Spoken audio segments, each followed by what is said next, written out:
In the last video, we've been looking at how logic gates can compute the addition of two binary numbers. We ended up building the circuit on the breadboard here, which can add 4-bit numbers. As it turns out, the circuit is so useful that you can go and buy a chip off the shelf that contains what's on this breadboard. So let's build an adder circuit for our CPU with this 74HC283 chip. So let's use two fresh new breadboards for this, and let's hook them up. I'm going to split off the power rail from the lower one. That allows us to just connect them up. Okay, so first up, I think what I want to do is I want to have the adder chips somewhere here around the middle, and then have bar graph LEDs to the right and the left, and maybe on top to show the left-hand side input to the addition, the right-hand side input, and then the result of the addition up here at the top. So let's use a blue bar graph LED for the right-hand side input. Then we're going to move this chip over a bit so we have enough room, a little gap. And another bar graph LED. There we go. Let me add resistors for those. Alright, and while we're at it, let's connect the power rails. There we go. Also add some decoupling capacitors into the power rails. Let me connect power and ground of the chips here. Okay, let me quickly test the bar graph LEDs.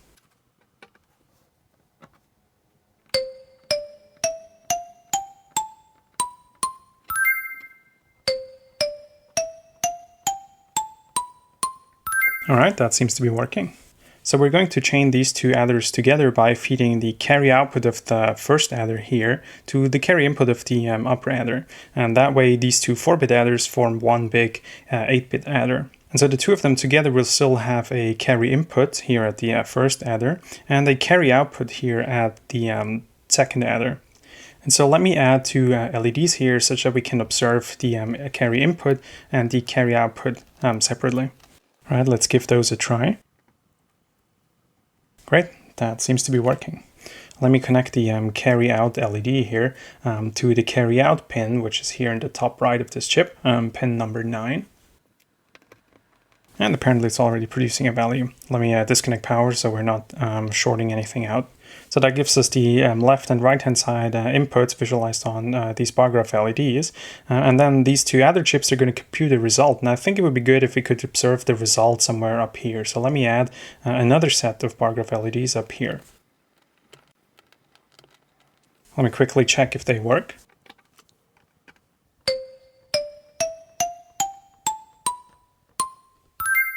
That seems to be working. And so basically all that's left to do now is to connect the outputs of the chips to the LEDs up here and also to connect the left and right hand side inputs to the chips. Now let me start up here with the results because that's going to be a bit easier and we can immediately observe what's coming out of the chips.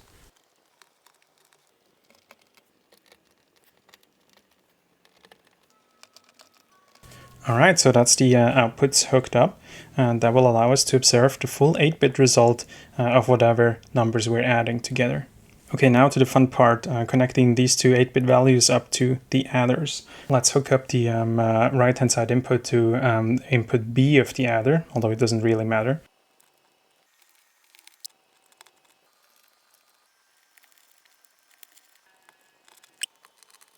That doesn't look too bad. Let me squeeze this in a bit so we have a bit more room. Alright, that doesn't look half bad. So that should be half of the inputs done. Let's proceed to the left-hand side here.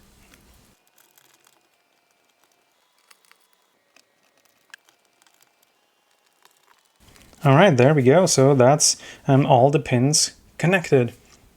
Okay, let's apply a few inputs manually here and then let's check if the right thing comes out in the result and the carry out. Power this up first. Now the neat thing of having these LEDs and the resistor to ground here connected to the inputs is that they act as a sort of pull down resistor. It isn't quite perfect because of the forward voltage of the LEDs, so the inputs are not really close to 0, but it's usually enough for CMOS circuits to read as a low input. So for a quick check, this is actually pretty useful. And so the first test already works.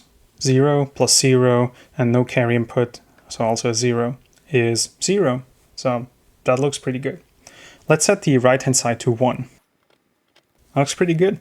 So 1 on the right-hand side plus 0 on the left-hand side plus 0 carry equals indeed 1. Let's try to make the left-hand side 1 as well. Pretty cool. So indeed, 1 plus 0 for the carry equals 2. And so now let's set the carry to 1. And indeed, 1 plus 1 plus 1 is 3, which is pretty much the full adder that we've assembled before. One thing we forgot is to connect the carry output of the lower adder to the carry input of the upper adder. And so what we should be able to observe is whenever the addition in the lower 4 bits overflows and would create a carry into the upper 4 bits, that carry should just be lost. Let's see if we can provoke that. An easy way to do this is to set bit number 3 in both values.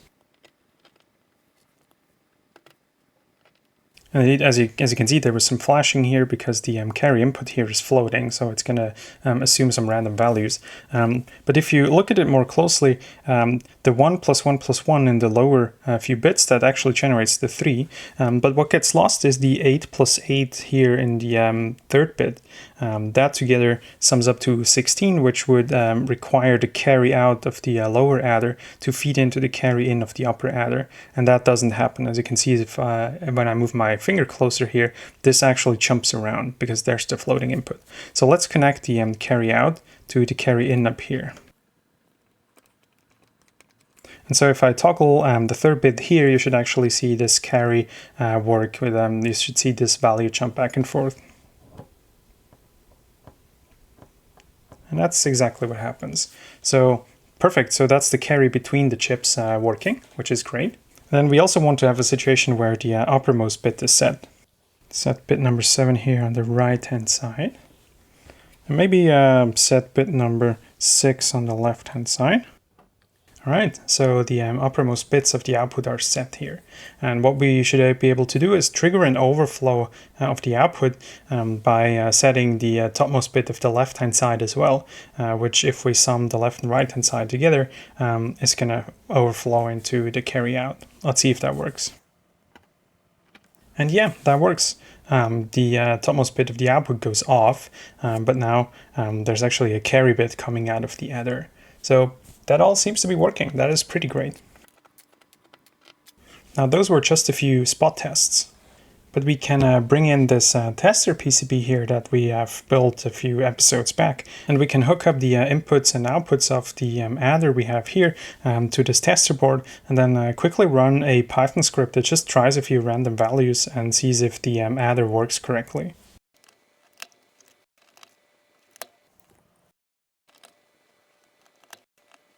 And we can power the circuit from the tester. Now let me hook it up to my computer. Now let's go and write a Python script that applies a few random inputs to the adder and then checks if the outputs are correct. All right, so let's take a look at the tester script that we had before. All right, so this is how we tested the general purpose register. There's a whole bunch of stuff here like applying the input, applying a clock, checking outputs, etc. And here's the very specific test code that we use to check that the general purpose register works. Now let me get rid of that because we want a new program. And this check output function here was pretty useful. We were able to give it an expected value and the two actually measured values with the pull up and pull down, and it would compare the two. This currently only works with 8-bit inputs, but let me quickly change that and rewrite this such that it accepts a variable number of input bits. This is a pretty handy function that works anywhere, not just for the general purpose register or the adder we want to test. So let me move this up a bit. Right, we don't need this apply inputs function anymore. That was specific to the general purpose register. Our adder doesn't have a clock either. Don't really need this interactive mode. And then let's remodel this function such that it can actually test the adder. Our new function will accept a left-hand side and a right-hand side input plus a carry input, and then it will check whether the adder does the right thing. First, we need to apply the inputs of the adder. So we've connected the left-hand side to outputs 0 to 7, the right-hand side 16 to 23, and the carry in of the adder we've hooked up to the tester output 32. And so we assemble the output bytes here and then present them to the adder. And then we go ahead and read back the results that the adder presents. And then down here, we need to check them. Let's first compute what the actual value is that we expect. It's pretty simple. It's an adder. It's going to add the left-hand side, the right-hand side, and that single carry bit. And then let's see if the result is correct. We are going to take the value that we expect, and we're going to look at the lower 8 bits. That's basically everything except for the sign bit, and we check if that's what comes out of the adder. All right, and then we need to check whether the carry produced by the adder is correct. And we do this by extracting the carry bit from our expected result, and then we compare it against what the adder produces as its carry output. Then we can actually print this. And so what this is going to do is it's going to show a line with the left-hand side, the right-hand side, and the carry in that we've applied to the adder. And then it's going to show what the adder actually returned as a result. And these values will be colored green or red, depending on whether the adder was correct or not. And then in parentheses, we also show what we expected as a value. So what we can do now is we can call this check function with concrete values for the left and right hand side and the carry in, and it will check if the adder does the right thing. So let's apply some random inputs to the adder and check whether it does the right thing. Let's start with maybe 1,000 checks. So 1,000 times we're going to call the check function, and we're going to pass a random 8-bit value for the left-hand side, another random 8-bit value for the right-hand side, and a random 1-bit value for the carry in to this function. And then this function will do the check and print the result. And then in the end, I think we just want to clear everything back to 0 so we don't have any LEDs turned on. And it would also be good to see the progress of this running on the progress bar that we have on the tester. So let's write the new function for that. Let's call it here first. So I want to add this set progress circle function, which we can pass the total number of steps we need to take and the current step we're at, and then this should just fill up the circle as you'd expect. So let me add this to the tester class up here. And we're going to play the same trick as we did before. And so I think that's all there is to it. This loop here should apply 1,000 random test inputs to the adder and should check them, and we should get a nice summary if the adder works or not. Let's give this a try.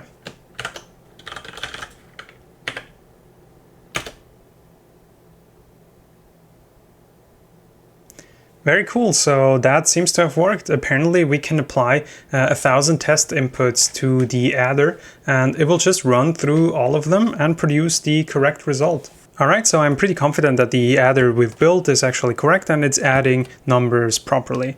Let's go take a look at how we can integrate that into the CPU we have and how we can expose its functionality as an instruction that we can call from a program. Okay, so this is the CPU build as we left it the last time. We hooked up the full 16-bit jumping capability here. And if I plug it in, we can let it run and it does its thing. It runs through its test program. So that looks like it's all working. And so now it's time to bring in the adder that we have been building. So the whole thing is getting pretty big. It's getting quite difficult to fit everything into one camera frame. So let's see how we can hook up the adder here to the rest of the CPU. So the first few steps of hooking the adder up to the CPU are going to be fairly straightforward.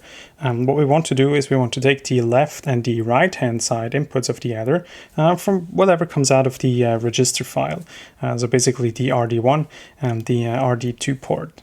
So RD1 is going to provide the left hand side input. And RD2 is going to provide the right-hand side input over here. All right, let me tie this down a bit. We also need to hook up power and ground. We also have the carry input of the adder, which we can't really control from the CPU at the moment, so let's just tie that low for now.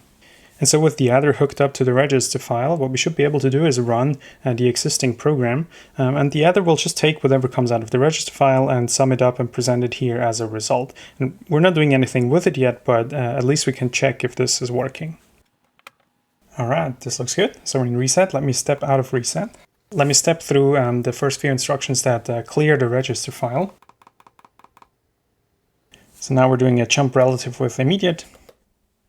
All right, and so apparently this is a load immediate. We're loading the value f0 into the register file, and it's present here on the RD2 bus, and it gets read in by the adder. But as you can see, something is wrong here.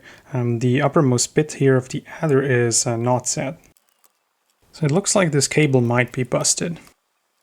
All right, that looks already a lot better. That happens sometimes, and cables can be broken occasionally.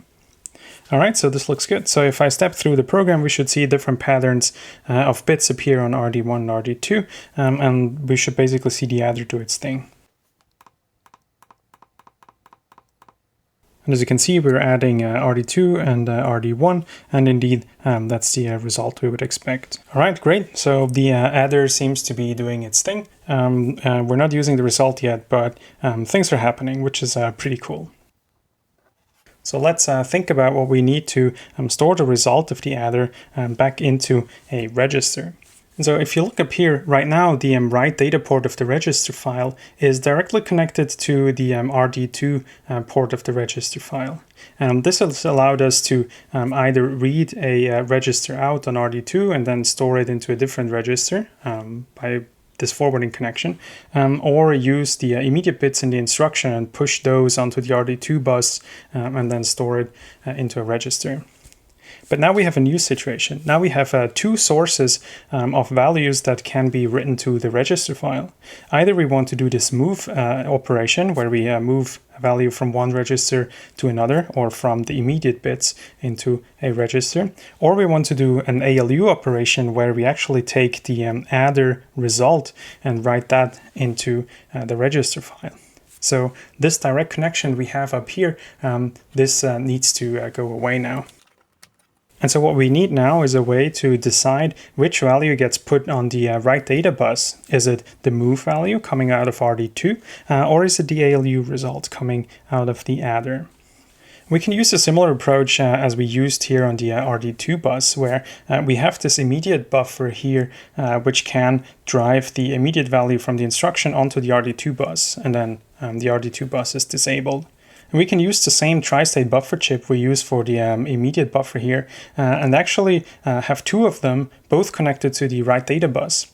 And one of them will be able to drive this move value, the RD2 value, onto the write data bus. And the other one will be able to take the ALU result and drive it onto the write data bus. And then by picking one or the other, we can decide which value gets put on the write data bus and which value gets presented to the register file for storing. We have some spare space down here and already an inverter, which is going to be useful for this. So let's use this space here.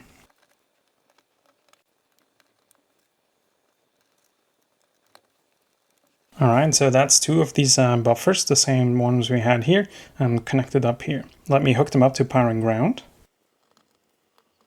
All right, so that's power and ground connected. Then these have two output enable pins, and we only need one of them. So let's tie the other output enable to low.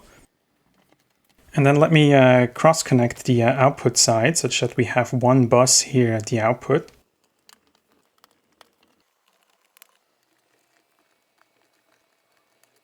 And then let me add two LEDs to show which one of them is driving.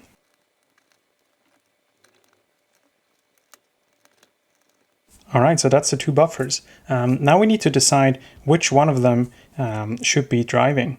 We already have an inverter chip here with a few inverter gates that we're not using. I think what we want to do is we want to have one signal come in, and that will be the enable signal for one of the chips here. And then we also want to invert it, and the inverted version is going to be the enable signal for the other. And then by making that input wire 0 or 1, we can choose which one of those will be driving.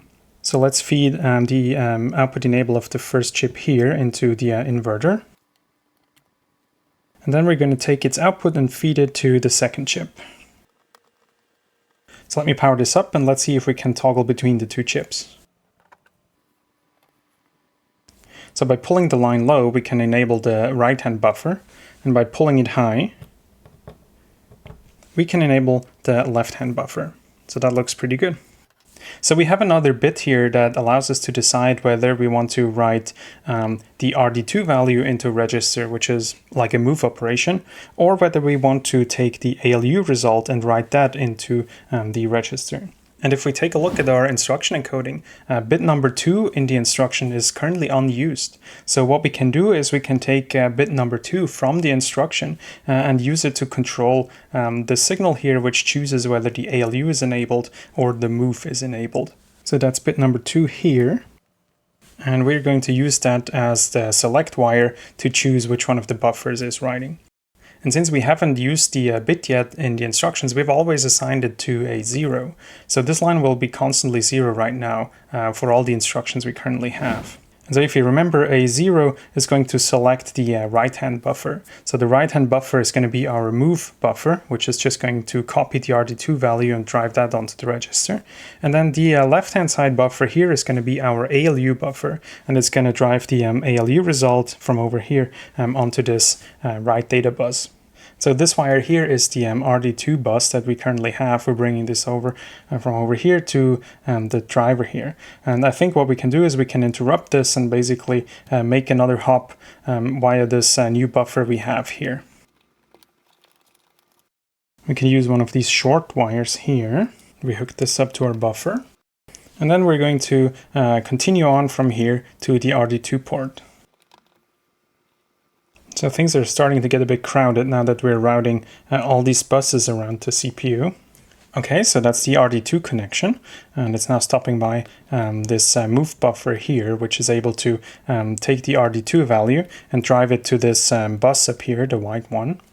And so now what we can do is we can take the output here, this white bus, and hook that up to the right data bus. It's getting challenging to see anything with all these buses and wires going all over the place. And so now all that's left to do is we have this ALU buffer here, which is taking the ALU value and driving it onto the right data bus. We'll want to take the value it wants to drive over here from the adder, which we've just built. Try and use a slightly longer cable for this. All right, so that's this connection made as well. Now, theoretically, this should just continue working as it did before. We're now using this bit number 2 here on the instruction, which is always 0 at the moment, to enable the move buffer, which is just going to do the copying of RD2 onto the right data bus, which used to be this small cable up here, which is a hardwire connection. But now we also have the option to enable the ALU connection here. So let's see if we can run the old program. Let me step the processor out of reset. Okay, that has worked. So what we should be able to do is step through the first instructions which clear the register file, and then the next set of instructions which populates the register file with just some random values. As you can see, the move buffer is active here all the time. And indeed, we've written all zeros into the register file. Now we're doing a jump. And now we're trying to write values into the register file. First up, we load the value F0 into the first register. And already you can see over here at the right data bus LEDs, something's gone wrong. One of the LEDs isn't lit. So that means one of the bits we're trying to write doesn't make its way all the way over here.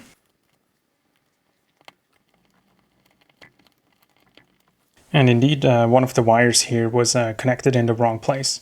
So now that looks much better. Let's step to the next instruction.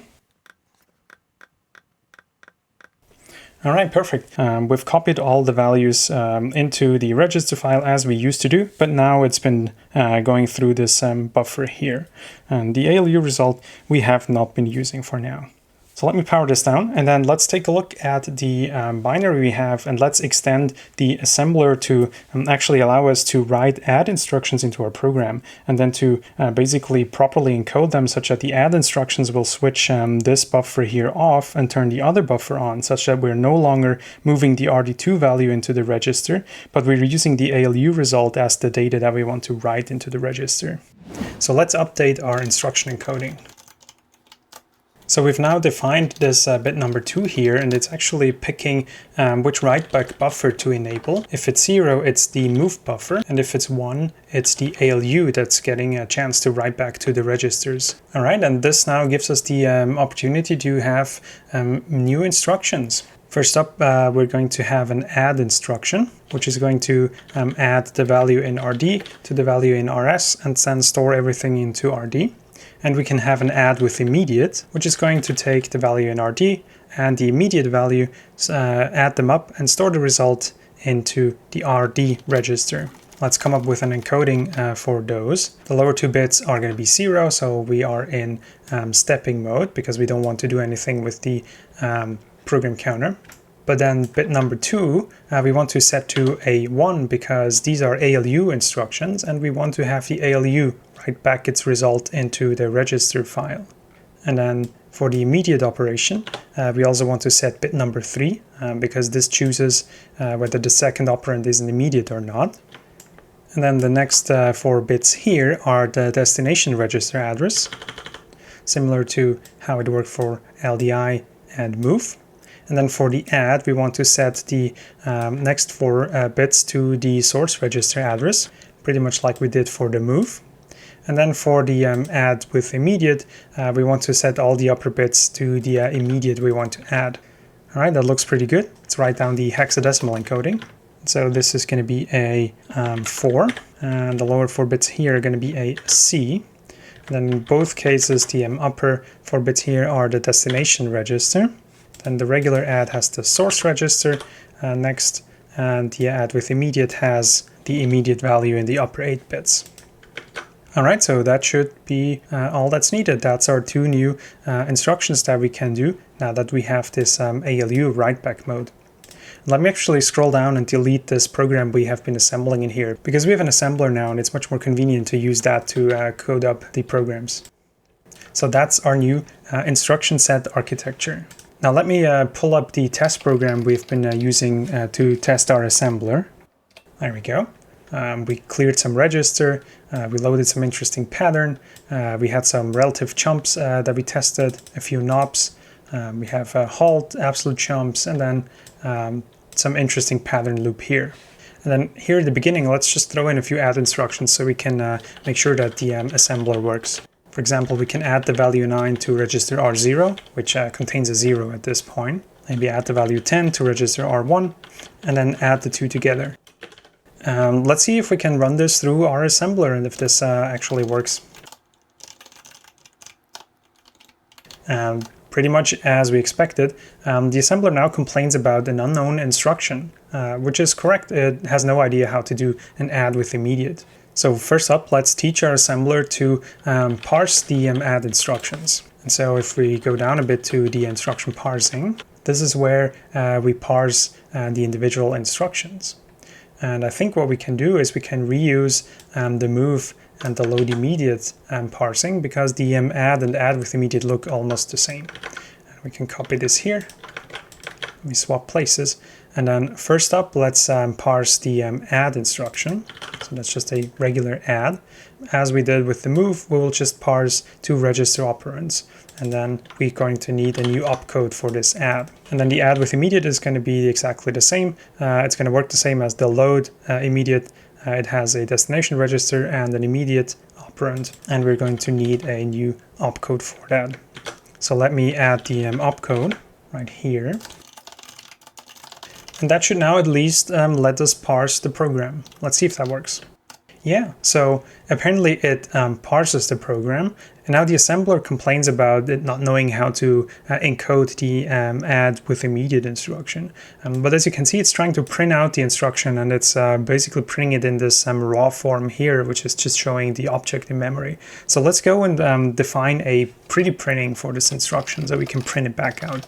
Let's print instruction here. We're going to steal the load immediate and the move, which look almost the same.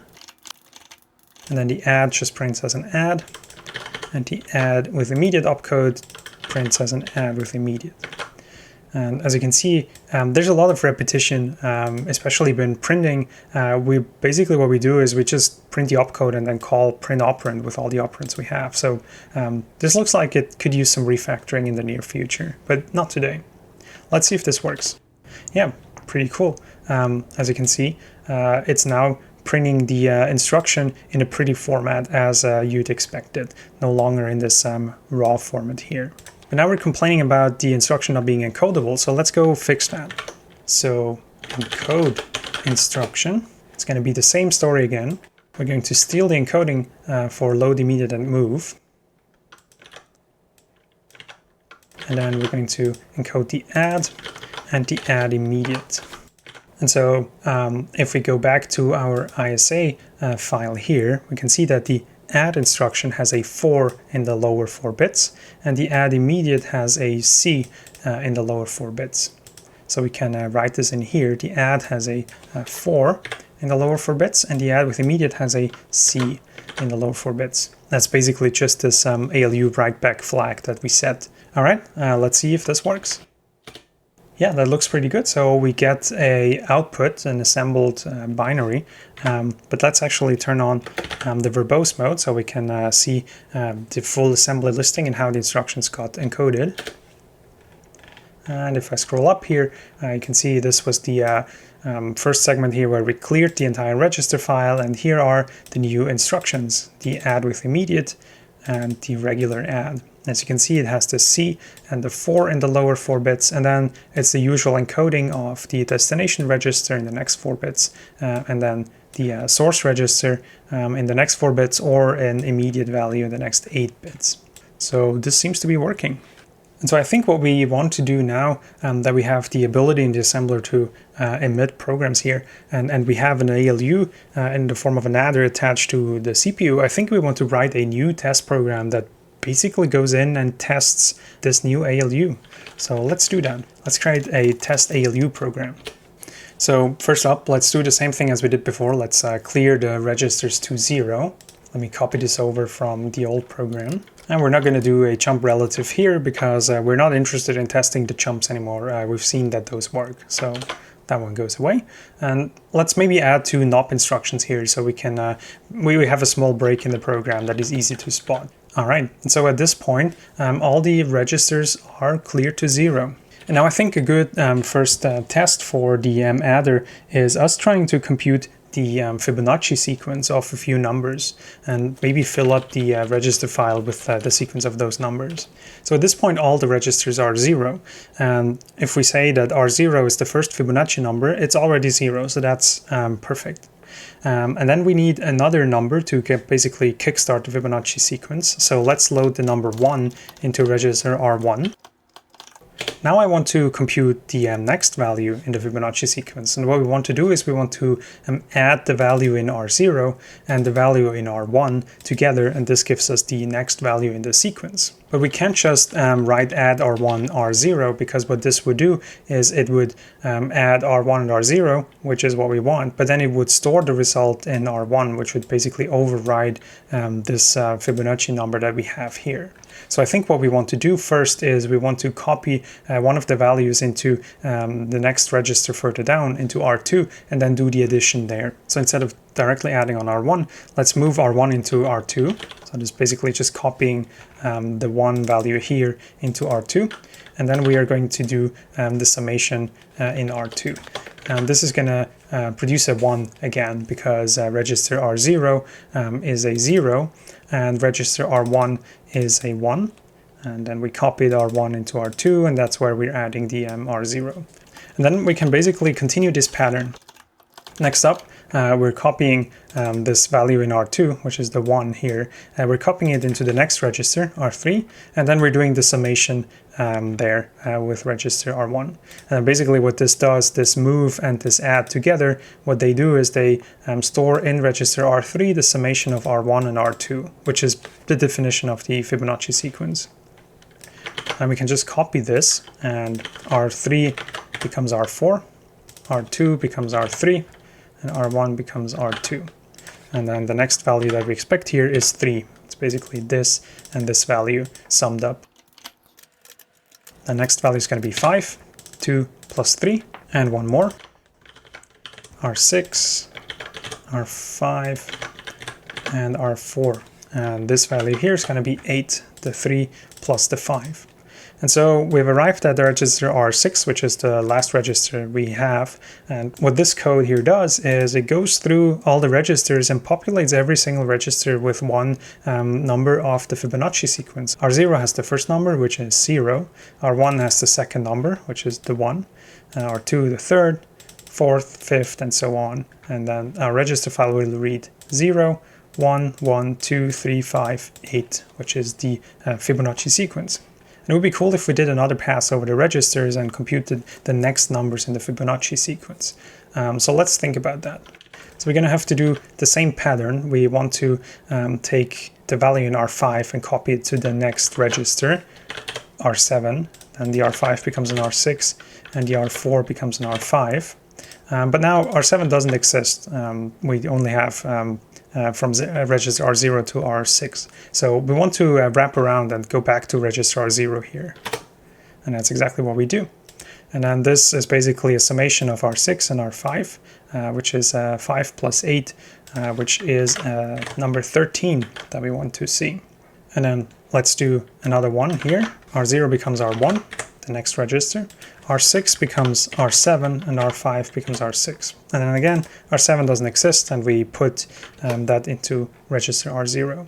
And so here we're summing R0 and R6, which is basically the number 8 and 13, and summed up, this is the value 21. The register R0 is set to 13, the register R1 is set to 21, and we can basically just continue on with the code as we had it. And let's update the numbers here. So here we're adding 13 and 21, that should be a 34. Next up a 55, 89, a 144, and a 233.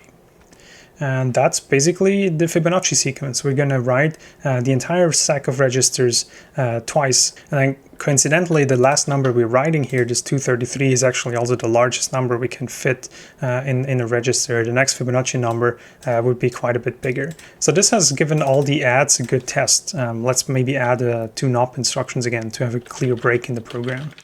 But now it would be cool to also have a test for the add with immediate instruction. And we have a few interesting values in the registers right now. And I think what we could do is we could just enter an infinite loop where we keep adding a fixed immediate value to every single register. And then we can just observe the adder basically doing its thing on all the registers in parallel. So it's basically an infinite loop counting up. I think what I want to do is I want to add 1 to register R0, 2 to register R1, 3 to register R2, 4, 5, 6, 7 to the corresponding registers. And that will just count up in an interesting fashion. And then at the end here, we want to jump backwards to the beginning of this loop. And the assembler doesn't have any label support yet, so we need to compute this manually. And if I select this, my editor tells me it's 7 lines, which makes sense because we have 7 registers. So that's a 14-byte jump backwards to the beginning of the loop. And so when we execute this, we're first going to clear all the registers. We're going to compute the Fibonacci sequence of the first 14 values, I think it is. And then we're going to enter an infinite loop where we just keep adding values onto the registers until they overflow, and we just keep doing that until we stop the processor. So let's assemble this and see if this works. Okay, cool. There's a binary blob. That seems to have worked. Now, as you can see, the binary ends at the address 58, but the ROM that we're using is 128 kilobytes in size.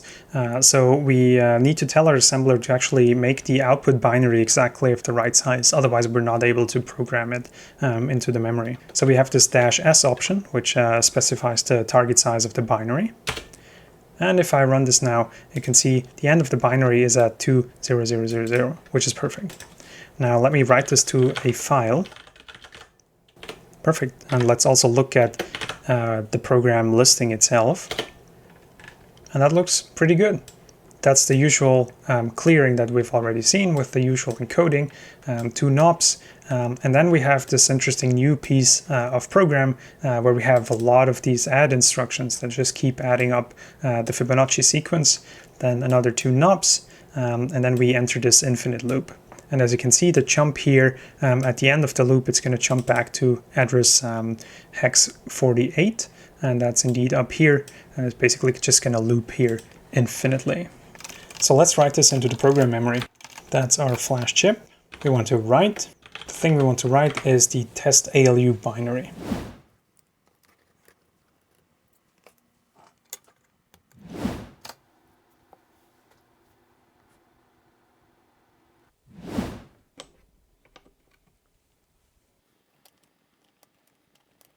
All right, so that's our new test program stored here on the flash memory chip.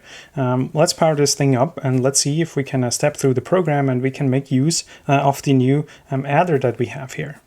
First up, let me step it out of reset. So the first instructions are load immediates and moves because we want to clear the register file. And as you can see, the move buffer is enabled here. So all we're doing is we're copying whatever we're reading out of the register file or the immediate bits, and we're writing those back into the register file. Next up is a move, and all the rest of the instructions are going to be moves. And still the move buffer here is enabled, and we're just going to copy the values down the register file. All right, that seems to have worked. Now there's two knobs I'm going to skip over. And now we've arrived at the Fibonacci sequence that we've programmed. So first up, we're leaving register 0 as 0, then we're loading a 1 into register R1. That has worked. And now we're building up the Fibonacci sequence here in the register file. So first up, we're going to move this 1 from register R1 into R2. And now next up, we have an addition. What we're doing is we're adding the 1 in register R2 to the 0 in register R0, and we're storing the whole thing back into register R2. And indeed, as you can see, we're reading from register R0 on the read data port 2, we're reading from register R2 on the read data port 1, and we're writing into R2 on the write data bus. And since this is an addition, our ALU buffer is enabled and the move buffer is disabled. And then over here at the adder, you can see that the left-hand side corresponds to what we're reading out of the RD1 port, which is register R2, the 1. And the right-hand side corresponds to what we're reading on the RD2 port, which is register R0, which has a 0 in it. And then as you'd expect, the result is 1 because we're adding 0 plus 1. So result is 1, and the result arrives at the ALU buffer, which is enabled, so it drives it onto the write data bus, which then will get stored into this register here. And nothing much happened because the register already contained 1. So let's step ahead to the next number. We're again moving R2 into R3, so this should just copy this 1 down here, which worked. And now we're doing an addition. We're reading register R1 and register R3. Both of them go over to the adder. Both of them contain the value 1. We're adding them together, which is the value 2. The value 2 goes through our ALU buffer, which is enabled, and gets presented at the register file write data port as a result. And we're going to store this 2 from the ALU into register R3 here. And that's exactly what happened. And then the next number in the Fibonacci sequence, again, we're going to copy this value down into the next register. And then we're going to add the previous register to this new value. And indeed, that worked. The previous register was a 1, the other register was a 2, and so the sum of that is the 3 that we see here. And that's what the ALU computed. And so next up in the Fibonacci sequence should be the sum of this 2 here and this 3 here. So to do that, we first copy this 3 down into a new register. And then we're going to add the 3 in that register to the 2 we had up here. And indeed, that worked. That's the number 5. Last but not least, we're going to do the same thing again. Copy the value down and then add the previous register, which gives us an 8, which is indeed the correct Fibonacci number there. Let's do another round of this, but let me step through it a bit more quickly. So next up here, what we are going to do is we're going to sum this 8 up with this number 5, and we expect a 13 to come out. Copy and add, and that's indeed the number 13 there. Perfect. Next up, we want to see the number 21. Again, we copy the value down and then sum up. That looks perfect. Now we should see 34, then 55. Next up is 89, which also seems to work. And now we're going to copy that down again and then sum again. That should give us 144, which did work. And then last but not least, coincidentally, it's the largest Fibonacci number that we can fit into 8 bits. We should see 233. So first copy it down and then do the addition. And indeed, that is the number 233 popping up right there. So this is pretty exciting. So apparently the addition works quite well. We can copy values around the register file, which you've seen with all the moves happening in between. And then we can also add numbers together, which you've seen with all the add instructions. All right, I've added a few additional power lines here to reduce the ground bounds a bit because I was seeing some instability here. But now we're at the NUP instructions right after the Fibonacci sequence. So let me step over those. And then next up is basically an infinite loop of additions with an immediate. And so what we're doing is to register R0, we are adding the immediate 1. And indeed, that counted up by 1. And then register R1, we're adding the immediate 2. That also worked, and it counted up by 2. And so forth. Register R2, we're adding the immediate 3. R3, we're adding the immediate 4. R4, we're adding the immediate 5. R5, we're adding the immediate 6. And R6, we're adding the immediate 7. And that seems to be working pretty good. So we're counting up here. And basically what we can do now, we can just let the program run and it will just keep counting up on these registers. The first register is going to count up by 1, second by 2, by 3, 4, 5, 6, and 7 in every cycle.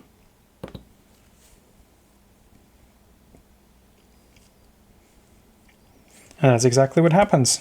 This is super exciting. So we built up an adder, which is the first basic building block of our ALU, and it gives the processor the ability to pick two numbers from the register file or also as immediates and sum them up and then write the result of adding those two numbers together into one of the registers. And as you can see here, the program that's currently running, what it's doing is it's adding a whole bunch of numbers into the register file. And if I reset the program, we're first clearing out the registers, and then we're computing the Fibonacci sequence in the register file. And we're doing this for 2 iterations. And then after we're done, we're basically going to this infinite loop again, where we just keep incrementing the registers with different immediate values. So this is really exciting. This is the first step towards making the processor actually useful in practice. Almost all things you want to do on a processor boil down to some form of addition, besides a few logic operations on the side. So anything from drawing pixels to a screen, computing font rendering, computing different kinds of graphics, but also computing addresses for jumping around in a program, or computing addresses to communicate with the internet, or all other sorts of computations essentially boil down to addition. And by allowing our processor to do addition, we made it a whole bunch more powerful than it used to be. Addition is only the first thing we need for the ALU. There's actually not a lot of additional circuitry needed to turn this adder into a subtractor that can actually subtract two numbers from each other. And there's also other operations we want to do, like logic operations, so that's Boolean AND, or XOR, or NOT, but also shifting operations that allow us to shift the bit patterns one step to the left or one step to the right. And that handful of operations is going to make up the ALU, and it's basically the bread and butter of almost every CPU, because pretty much every program you can think of boils down to those operations. So I can't wait to extend the ALU even further and add more instructions to the processor and make the whole thing more powerful. And then at some point we'll need to start thinking about doing something about the wiring, which is becoming an almost unmanageable mess. But that's something for a future episode. Thanks a lot for watching. This is all super exciting. Like and subscribe if you want to see more of this, and see you next time.